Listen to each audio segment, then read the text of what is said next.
we wanted to like also embrace that Silly that challenge. flavor. Meron din siyang flavor na gano'n.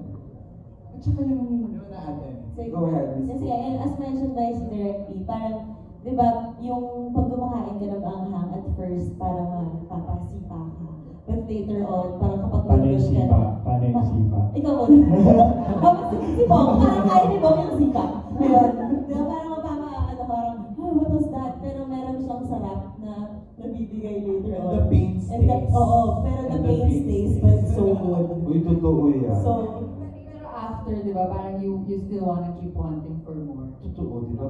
Kakain ka naman ng kakain. Kahit Yes. nandun yung pain, nandun yung pain. that's why we set it in Kahit alam mong nadala ka na, uulitin mo pa rin siya. Yes. Gusto ko pelikula. Dapat pala tayo dito sili. Sili challenge. That explains the whole synopsis yata, di ba? Nadala ka na, sige pa rin. Yes. Nasaktan ka na, gusto mo ba rin? Ganda. Ang ganda ng anong tawag doon. Anyway, okay. You're good, Miss RC. Thank you po. Thank you, dear. Gusto kong tanungin yung yung buong cast about, kasi usong-usong nga ngayon, di ba, magiging controversial nga yung mga nagkakabalikan, depende sa, hindi ko alam if you have been into open relationships. Like si Bianca, napakabata, parang 11 lang years old na kasi Char. Anong stand mo on reunited with an ex? Ikaw muna, Bianca. Bianca. Ang gusto mo muna si may muna, si Miss Parang Bianca. marami kang gustong sabihin. Bianca, Fiesel. I stand on reuniting with an ex. Oo. I guess, iba-iba naman tayo ng... Meron ka na rin naman nagkano? Yes, opo. At 11, charot. 10. Ay, sumasagot sa akin, Iba-iba naman tayo ng personal experiences and pain. Pero ako, for Ay, me, oo. personally, as Bianca, kapag wala na, I'm really not one na balikan pa. Kasi kung tapos na, yun na siya. But, you know, if May hugot. maybe when the time is right for him and maybe for me, or generally, Depende siguro sa yes. iyo. Depende talaga Yeah, sa depende sitwasyon. talaga. Pero for me Kung- personally, Yung naiwang no, pain. okay na ako eh.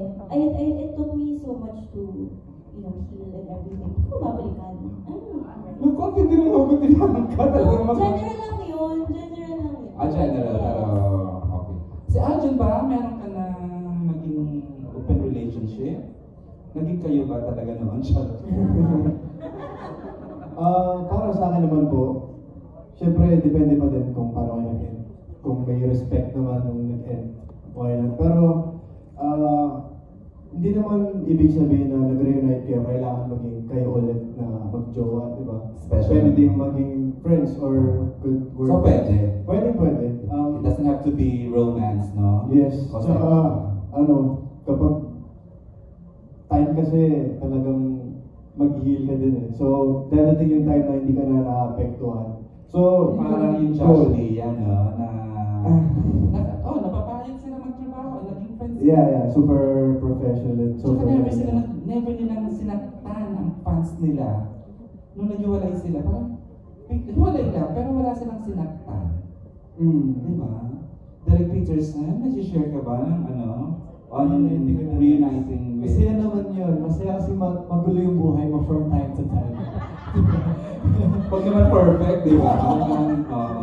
Masaya yun. Tsaka inspiration. Ano pa masaya-saya mo sa buhay mo ngayon, Direct Piano? Isang oras ng tulog niyan. Naglagay na yan, ha? Okay, si Miss Mayan, meron na rin namang serious relationships. At 13. Charot lang ba ako? Wow, okay. Ay, iya? Hindi. Bakati lang. Tawag dito, kung meron pa siguro pag-ibig at may Oo. may pagkatuto, sige, okay lang. Pero kung if you're just getting back with an ex for nostalgia's sake, bakit pa? Diba? So, Kung busitin ang sarili mo. oo. Pero depende sa inyo, di ba? Depende talaga sa sitwasyon na, tsaka yung naiwang pain or memories. At sana nga may pagkatutong naganap, di ba? Kasi kung wala, bakit pa? Nice. Sino pa? Ayan. At ito na. Yes, po. Aamin ka ba ngayon? May stand po on Wow! Here's my stand. Tsaka lang, hindi ako personally. Personally, I won't. Pero it depends on the situation o ano nangyari with your past. And I believe masasagot ang movie na yan if you should, Promo. Kaya panoorin po, August 14, it's Cinema Station 1. Ay, ka-girlfriend ka na. Girlfriend? Ay, baka, sabihin mo na gender kita. Gulat-gulat. Gulat-gulat. Yung acting mo ngayon, Girlfriend, yes. Ibalik mo po. yung tanong kay Sir EJ. Kayo po, nagka-girlfriend na kayo. Thank you na, thank you. Oy, sumusunod ako sa ate ko. Benta, Sister Joshua, Julia. Julia. Ano, magko-host na kami ni ano dito. Kasi naman ang comedy, ano natin natin. Kaya nga, sabi niyo, let's all have fun. Kaya nga ako andito para sumaya. Just watch the movie. Clown na million ako dito. Ito na, parang... Kai! Ito, Time to wala shine. akong alam sa personal life ni Kyla. Alam ko lang yung trabaho. Okay lang yun, Sir EJ. Hindi na po natin kailangan Malaman pa nila. Hindi.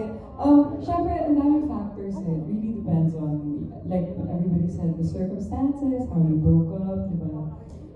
Pero personally for me, I think it's a boundary that I set for myself na even friendship, I wouldn't consider anymore. Civil, of course, pero friendship, parang hindi na.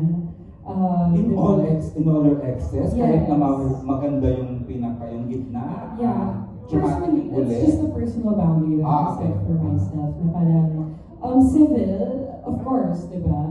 But then hindi na yung parang, tara kain tayo, yung ganun Casual. kind of friend.